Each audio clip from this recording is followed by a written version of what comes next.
už vychodí, slniečko už vychodí, mamila sa prechodí, mamila sa prechodí. Prechodí sa na rinku, prechodí sa na rinku, nesie chlapcom novinku, nesie chlapcom novinku. Novinečku takovú, novinečku takovú, že na vojnu rukujú, že na vojnu rukujú.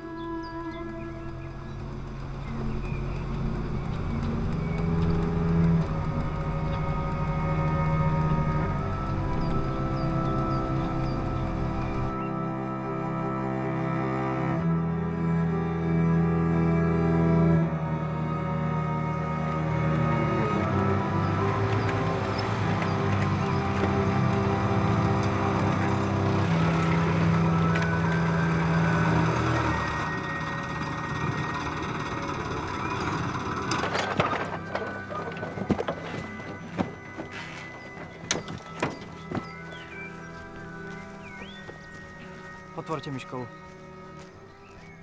Priamo za vami.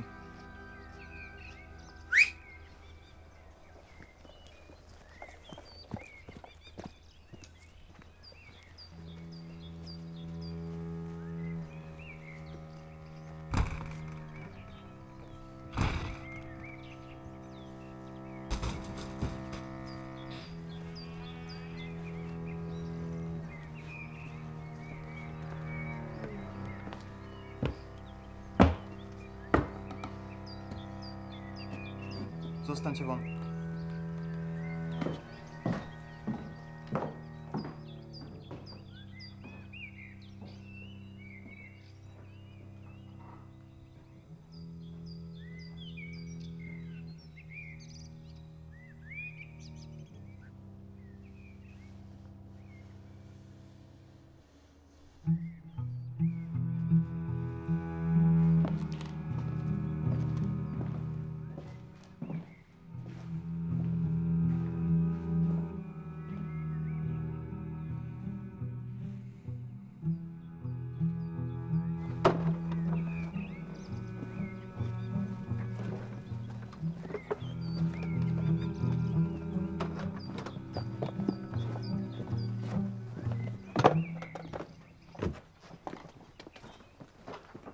Poďte so mnou.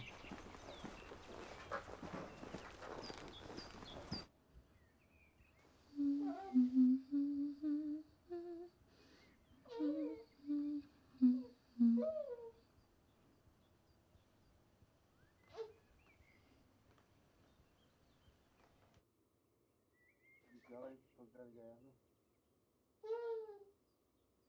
Myslím, že sa to neúplne hodí, Ondrej. Tam pre teba povedala.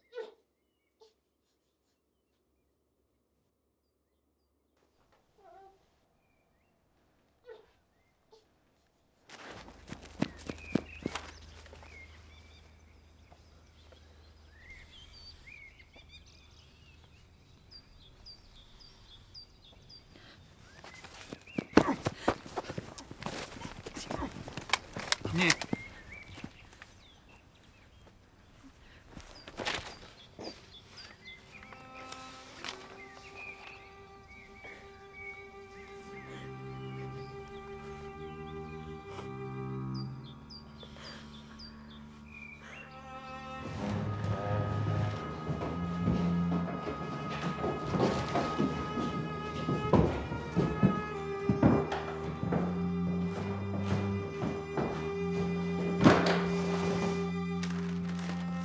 Milovaný Ondrej, je to len mesiac, čo si odišiel, ale mne sa to vidí ako večnosť. Všetkých mužov pobrali na výcvik a všetky ženy mlčia. Je tu také zvláštne ticho. Neviem, čo sa stalo Jakubovi. Rada si často spomeniem na naše detské hry, než sa mi v zápätí vyjaví ten vojak s chladným úsmevom.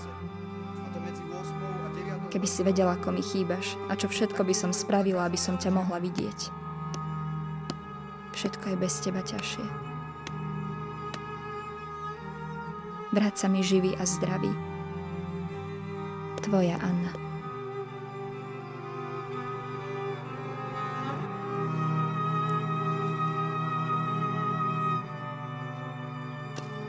Drahá Anna, dni sú bez teba dlhšie.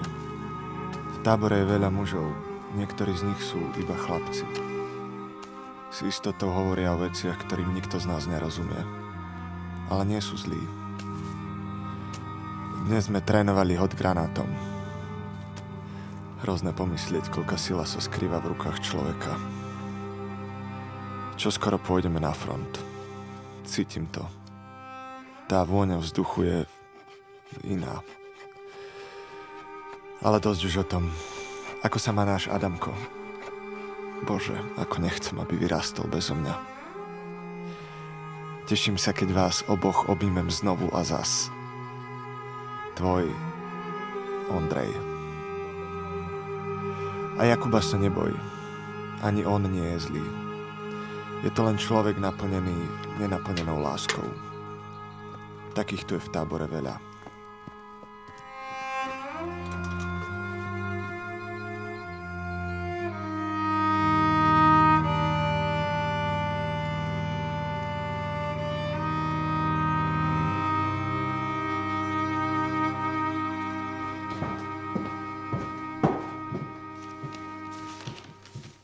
Ondrej, už je to ďalší mesiac, čo si preč a sú to 2 týždne, čo si mi poslal posledný list. Ja viem, že to tam nemáte ľahké a na písanie listov asi nemáš čas. Náš Adamko rastie. Už má tak dlhé vlasky, že mu zakrývajú obe uška. Bude mocný, to už viem, po tebe. Vráť sa mi. Navždy tvoja Anna. A nevrav, že pôjdeš na front. Vojna sa určite skončí ešte skôr, ako dokončíš výcvik. Onedlho si späť a budeme opäť všetci traja spolu.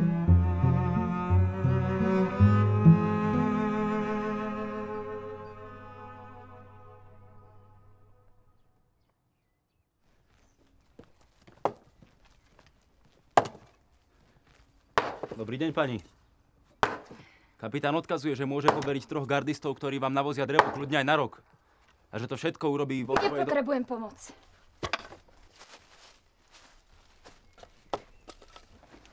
Prepáčte, ale čo poviem kapitánovi? Že nepotrebujem pomoc.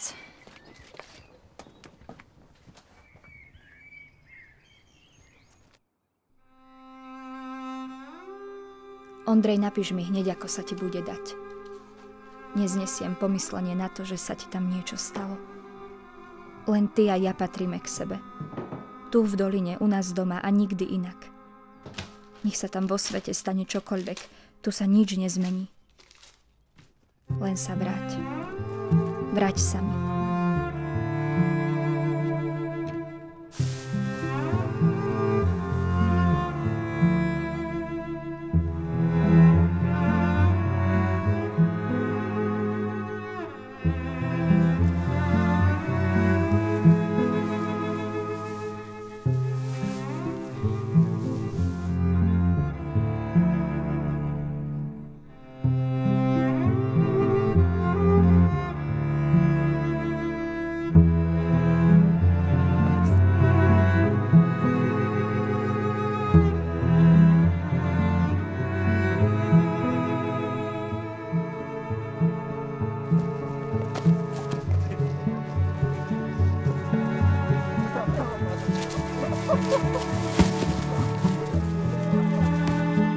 Ešte stále čakám tvoj list, muž môj. Je to už príliš dlho. Dnes sa vojska že vraj presúvajú. Kto vie, čo to znamená. Náš Adamko sa má dobre. Čo skoro bude mať sily viac než ty a ja dokopy. Zlé jazyky v doline hovoria, že naši vojaci sú mŕtvi. Ale ja tomu neverím. Viem, že by som cítila, keby sa ti niečo stalo. Ale už necítim nič. Som len unavená. Verím, že sa mi čoskoro vrátiš. Áno, verím. Navždy tvoja Anna.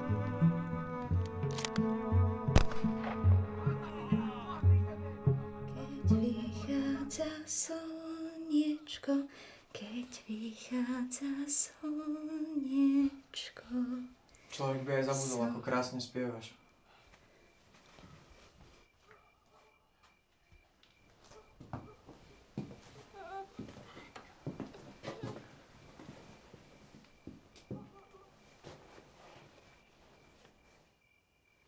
Nezdržíme sa tu dlho, Anna. Našu jednotku o pár týždňov prevelia inde.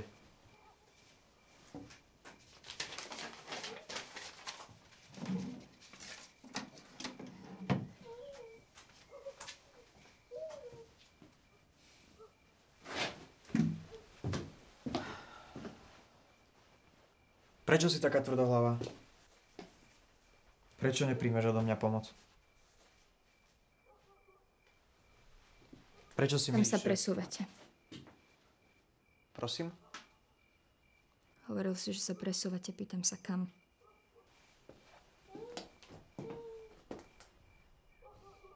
Prichádza nová éra, Anna. Éra, v ktorej táto tvoja neoblomnosť nebude mať žiadne miesto. O chvíľu je tu front. Je to tu.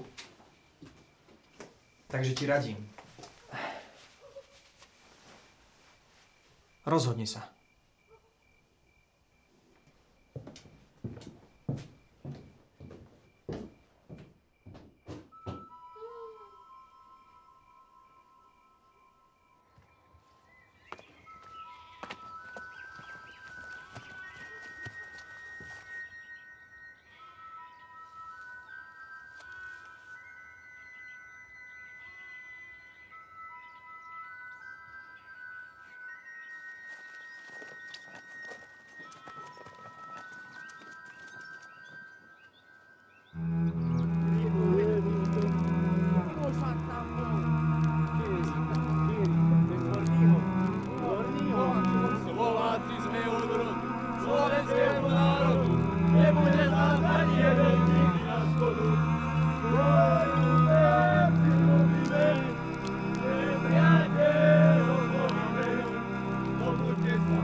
Anna.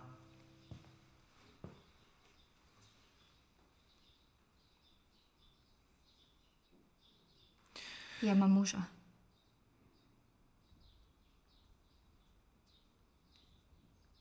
Ty si myslíš... Nehovor to. Ja viem, že sa vráti.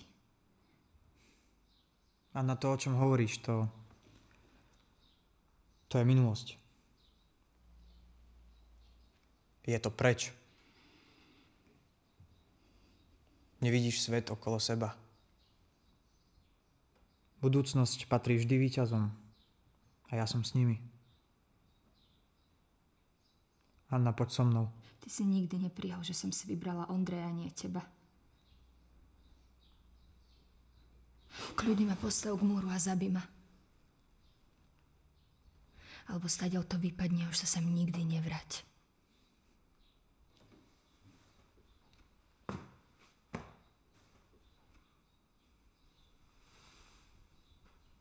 Za Boha a za národ.